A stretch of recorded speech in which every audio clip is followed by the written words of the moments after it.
ஒன்று கொரிந்தியர் 4ஆம் அதிகாரம்.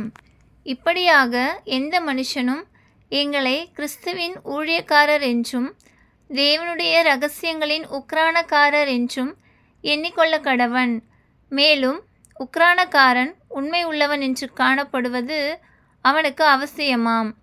ஆயினும் நான் உங்களாலே ஆவது மனுஷருடைய நியாய நாளின் விசாரணையிலே ஆவது தீர்ப்பை பெறுவது எனக்கு மிகவும் அற்ப காரியமாயிருக்கிறது.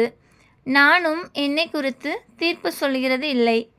என்னிடத்தில் நான் யாதொரு குற்றத்தையும் அறியேன்.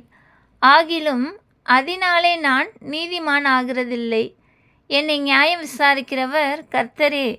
ஆனதால் கர்த்தர் வருவளவும் நீங்கள் காலத்துக்கு முன்னே யாதொன்றை குறித்து தீர்ப்பு சொல்லாதிருங்கள். இருளில் மறைந்திருக்கிறவைகளை அவர் வெளியரங்கமாக்கி இருதயங்களின் யோசனைகளையும் வெளிப்படுத்துவார். அப்பொழுது அவனவனுக்குரிய புகழ்ச்சி தேவனாலே உண்டாகும். சகோதரரே, எழுதப்பட்டதற்கு மிஞ்சி என்ன வேண்டாம் என்று நீங்கள் எங்களாலே கற்றுக்கொள்ளவும், ஒருவனும் ஒருவன் நிமித்தம் மற்றொருவனுக்கு விரோதமாய் இருமாப்படையாதிருக்கவும் நான் உங்கள் நிமித்தம் என்னையும் அப்பல்லோவையும் திருஷ்டாந்திரமாக வைத்து இவைகளை எழுதினேன். அன்றியும் உன்னை விசேஷித்தவனாகும்படி செய்கிறவர் யார்? உனக்கு உண்டாயிருக்கிறவைகளில் நீ பெற்றுக்கொள்ளாதது யாது? நீ பெற்றுக்கொண்டவனானால் பெற்றுக்கொள்ளாதவன் போல் ஏன் மேன்மை பாராட்டுகிறாய்? இப்பொழுது திருப்தி அடைந்திருக்கிறீர்களே, இப்பொழுது ஐஸ்வர்யவான்களாயிருக்கிறீர்களே, எங்களை அல்லாமல் ஆளுகிறீர்களே. நீங்கள் ஆளுகிறவர்களானால் நலமாயிருக்கும். அப்பொழுது உங்களுடனே கூட நாங்களும் ஆளுவோமே. எங்களுக்கு தோன்றுகிறபடி தேவன் அப்போஸ்தலர்களாகிய எங்களை மரணத்துக்கு குறிக்கப்பட்டவர்கள் போல கடைசியானவர்களாய் காணப்பட பண்ணினார். நாங்கள் உலகத்துக்கும் தூதருக்கும் மனுஷருக்கும் வேடிக்கையானோம். நாங்கள் கிறிஸ்துவின் நிமித்தம் பைத்தியக்காரர், நீங்கள் கிறிஸ்துவில் புத்திசாலிகள். நாங்கள் பலவீனர், நீங்கள் பலவான்கள். நீங்கள் கனவான்கள், நாங்கள் கனவீனர்.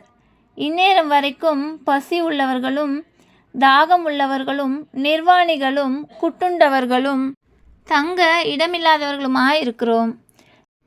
எங்கள் கைகளினாலே வேலை செய்து பாடுபடுகிறோம், வையப்பட்டு ஆசீர்வதிக்கிறோம், துன்பப்பட்டு சகிக்கிறோம், தூஷிக்கப்பட்டு வேண்டிக் கொள்கிறோம். இந்நாள் வரைக்கும் உலகத்தின் குப்பையைப் போலவும் எல்லாருக்கும் துடைத்து போடுகிற அழுக்கை போலவும் ஆனோம். உங்களை வெட்கப்படுத்தும்படிக்கு நான் இவைகளை எழுதவில்லை. நீங்கள் எனக்கு பிரியமான பிள்ளைகள் என்று உங்களுக்கு புத்தி சொல்கிறேன். கிறிஸ்துவுக்குள் 10,000 உபாத்தியாயர்கள் உங்களுக்கு இருந்தாலும் தகப்பன்மார் அநேகர் உங்களுக்கு இல்லையே. கிறிஸ்து இயேசுவுக்குள் சுவிசேஷத்தினால் நான் உங்களை பெற்றேன். ஆகையால் என்னை பின்பற்றுகிறவர்கள் ஆகுங்கள் என்று உங்களுக்கு புத்தி சொல்கிறேன். இது நிமித்தமாக எனக்கு பிரியமும் கர்த்தருக்குள் உண்மை உள்ளவன் குமாரனாகிய தீமோத்தேயுவை உங்களிடத்தில் அனுப்பினேன். நான் எங்கும் எந்த சபையிலும் போதித்து வருகிற பிரகாரம் கிறிஸ்துவுக்கு உள்ளான என் நடக்கைகளை அவன் உங்களுக்கு ஞாபகப்படுத்துவான். நான் உங்களிடத்திற்கு வருகிறதில்லை என்கிறதாக சிலர் இருமாப்படைந்திருக்கிறார்கள்.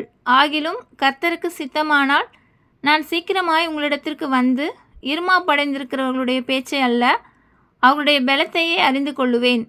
தேவனுடைய ராஜ்யம் பேச்சிலே அல்ல, பலத்திலே உண்டாயிருக்கிறது. உங்களுக்கு என்ன வேண்டும்? நான் பிரம்போடும் உங்களிடத்தில் வர வேண்டுமா? அல்லது அன்போடும் சாந்தமுள்ள ஆவியோடும் வர வேண்டுமோ? ஆமென்.